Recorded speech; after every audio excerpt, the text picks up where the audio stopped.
안녕하세요. 박태용의 AI 강의 2025 오늘의 원페이지 북입니다. 1장입니다. 걷잡을 수 없는 변화의 물결, 인공지능, 우리의 일과 삶에 급격히 파고들다. 미디어는 메시지다. 대중은 원래부터 있었던 개념이 아니고 매스미디어라는 것을 통해서 드디어 탄생하게 되었다. TV는 모니터가 붙은 라디오가 아닌데 새 미디어가 등장하고 이것에 처음에는 이것이 정체를 모르다가 시간이 경계하면서 비로소 이해를 하게 된다라는 이야기입니다. 이러한 변화는 점점 더 빨라지고 있고 그러한 측면에서 AI도 계속해서 진화되어 가고 있는데요. 이제는 인공지능이 운영체제의 역할을 하게 되었다고 합니다.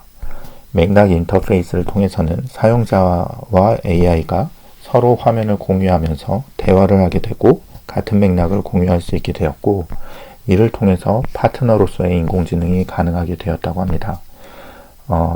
멀티모달은 다양한 경험, 즉 문자 정보뿐만 아니라 시각, 청각, 촉각 이러한 다양한 경험을 통해서 지능이 발전하게 되는데 인공지능도 이러한 다양한 감각적 경험을 통합해야 사람과 비슷한 인공지능으로 비로소 거듭날 수 있다라는 이야기를 하고 있습니다. 더 저렴하게, 더 빠르게, 더 작게 라는 장에서는 거대 언어 모델과 소형 언어 모델에 대해 설명하고 있는데요. 라마3와 같은 거대 언어 모델은 방대한 지식을 습득하는 반면에 파이3와 같은 소형 언어 모델은 정제된 이해와 효율적 학습을 하게 됩니다. 따라서 이 파이3와 같은 소형 언어 모델은 좋은 책을 선별해서 읽는 것과 것으로 비유를 할 수 있는데 이로써 깊이 있는 이해를 할 수 있게 된다라고 합니다. 앞서 말씀드렸던 멀티모달의 개념을 바탕으로 인간형 로봇 휴머노이드에 대해서 이야기하고 있는데 몸이라는 개념이 굉장히 중요합니다. 단순히 문자 정보뿐만 아니라 여러 가지 시청각, 감각 이러한 학습을 통해서 실제 물리적 환경을 경험하며 학습합니다. 이를 통해서 인공지능은 세계 모델을 구축하고 보다 인간에 가까운 방식으로 사고하고 행동할 수 있습니다. 2장에서는 모두를 놀라게 만드는 거대 언어 모델 LLM의 등장을 통해서 챗GPT로 알아보는 인공지능의 정체에 대해서 살펴보겠습니다. 몬테카를로 알고리즘에 대해서 이야기하고 있는데요. 한 변의 길이가 2m인 정사각형에 내접한 원의 넓이를 구하기 위해서는 우리는 일반적으로 공식을 사용하지만 인공지능은 정사각형의 넓이를 구하고 원 안에 찍힌 점의 비율을 계산해서 원의 넓이를 계산하게 됩니다. 이 방법은 원의 넓이를 직접 계산하는 대신에 무작위 점을 찍어서 이 비율을 이용하는 것인데 인공지능이 초당 312조 번의 계산이 가능하기 때문에 파이R 제곱을 이용한 전통적인 계산보다 빠르게 넓이를 구할 수 있습니다. 이것을 몬테카를로 알고리즘이라고 합니다. 고양이 사진을 가려내는 것에서도 고양이의 특징이라고 할 수 있는 것을 1000만 개에서 1억 개 정도 이 관계에 따라서 가중치를 부여해서 알게 되는데 이것을 매개 변수라는 개념으로 파악하게 됩니다. 어떤 둘 사이의 관계가 강하게 되면 높은 가중치의 매개 변수를 주고 약하면 낮은 가중치의 매개 변수를 줍니다. 이것을 수치화하여 점점 더 정확한 예측을 수행할 수 있게 되는 것입니다. 이러한 잠재된 패턴을 찾는 인공지능은 이러한 매개 변수를 조정해서 끝없는 시뮬레이션을 통해서 고양이를 인식하게 되는데 결국에는 사람보다 더 정확하게 된다라는 이야기고요. XYZ 변수 3개 중에 2개를 알게 되면 나머지 예측이 가능하게 되는데 인공지능은 이러한 여러 가지 수천 가지 수만 가지의 변수 중 이러한 연속된 다양체를 통해서 AI가 고차원에서 생성하게 되는 것입니다. 수많은 차원에서 연속적인 다양체를 그려서 패턴을 파악하고 예측을 수행합니다. 즉 고차원의 관계 속에서 보이지 않는 변수를 찾아내는 과정을 수행하는 것입니다. 매개 변수를 이용해서 여러 가지 데이터 포인트에서 패턴을 학습해서 이 매개 변수를 조정하여 이와 같은 부드러운 연결을 하게 되는 것이죠. 챗GPT라는 것을 보면 이것의 정체, 즉 GPT의 P는 프리트레인드 사전 학습을 한 것이고요. 이 학습량을 보면 3천억 개의 토큰, 5조 개의 문서를 거의 모든 인간 문서를 학습하게 되는데, 이 토큰에 대해서는 후에 다시 다루도록 하겠습니다. 이처럼 방대한 데이터를 학습한 AI를 거대 언어 모델이라고 부릅니다. 챗GPT의 T는 트랜스포머라는 개념인데 이것도 후에 다루겠습니다. 딥러닝 모델 중에 하나고 생성형 AI에서 널리 사용됩니다. 문장에서 다음 단어를 확률적으로 예측하는데 어텐션이라는 모델을 사용하게 되는데요. 이것이 중요한 이유는 문장에서 핵심 키워드를 파악하고 무작위 예측보다 더 정확하게 예측이 가능하며 연산 시간과 비용이 절감되기 때문입니다. 챗GPT가 기존 AI와의 차별점은 인간의 피드백을 통한 강화학습인데요. 기존 AI가 단순히 데이터를 학습하고 확률적으로 예측한 반면에 챗GPT는 인간이 직접 평가하고 피드백을 반영하였습니다. 이 인간의 피드백을 통한 강화학습의 과정은 AI가 답변을 생성하면 인간이 답변을 평가하고 좋은 답변은 강화시키고 나쁜 답변은 수정하는 과정을 거치게 되는데, 결과적으로 인간이 선호하는 방식으로 대화를 개선하고 더 자연스럽고 유용한 응답이 가능하며 윤리적이고 사회적으로 더 적절한 AI를 완성할 수 있습니다. 하지만 이 인공지능도 데이터가 많은 확률적 추론이 가능한 부분에서는 학습하여 예측하는 데 탁월한 기능을 가지고 있지만, 확률이 불필요한 명제 같은 이러한 것에서는 AI는 무력하게 됩니다. 또한 할루시네이션 문제도 있는데요. 대부분 정확하지만 일정 비율의 오류를 포함하게 되는데, 데이터 기반의 조합이고 패턴을 학습해서 문장을 생성하는 과정에 할루시네이션에 대한 주의가 필요합니다. 이런 이유 때문이겠죠. 아니면 멀티모달의 문제이거나요. 고공 비행기로 고도 비행 기록은 가능하지만 이 비행기로 달 탐사는 할 수 없고 완전히 새로운 다른 접근이 필요하게 되는데, 언어 모델을 아무리 확장시킨다 하더라도 진정한 지능에는 이르지 못하는 이유이기도 합니다. LLM은 100% 꿈, 즉 환각의 문제가 있는 반면에 우리가 이제까지 사용하였던 검색 엔진은 0%의 꿈, 창의성이 부족합니다. 따라서 두 가지를 조화시켜서 궁극적으로 AI는 LLM의 창의성과 검색 엔진의 사실성을 조화롭게 결합해야 합니다. 이 인공지능도 견고하지 않은데요. 프롬프트 인젝션 공격이라고 해서 텍스트 기반의 AI 시스템의 취약점을 악용하는 것인데, 공격 방식은 악성 코드 또는 조작된 이 텍스트를 삽입하게 되면 AI가 이 텍스트를 읽어들여서 시스템의 동작을 변경하고 무단 액세스 또한 보안 문제가 발생하는 것입니다.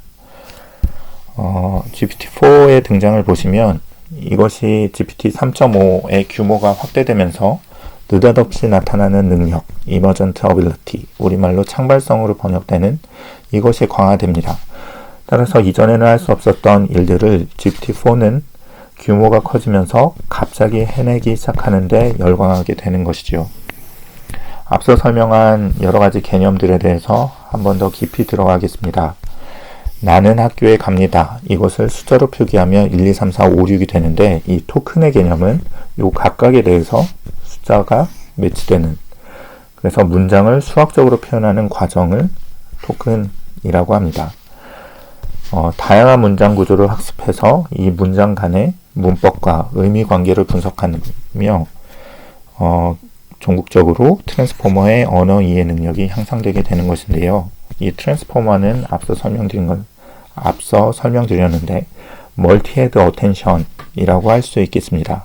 이 어텐션은 동시에 다양한 관점에서 문장을 분석하는 것입니다. 마치 여러 사람이 한 가지의 주제를 놓고 토론하는 것처럼 각 어텐션 헤드가 문장의 다른 측면에 주목하게 되는 것이고, 이것을 여러 개 가지고 있는 것을 트랜스포머라고 합니다.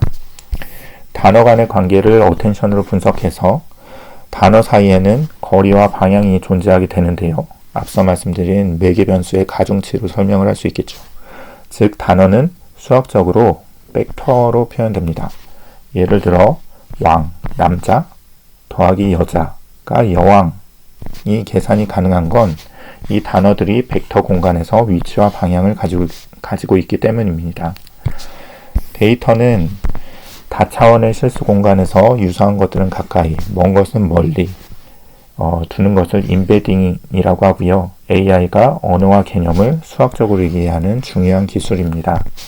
따라서 어떠한 문장을 입력하게 되면 인코더를 통해서 벡터 변화를 하게 되고, 디코더를 통해서 단어 예측을 하게 됩니다.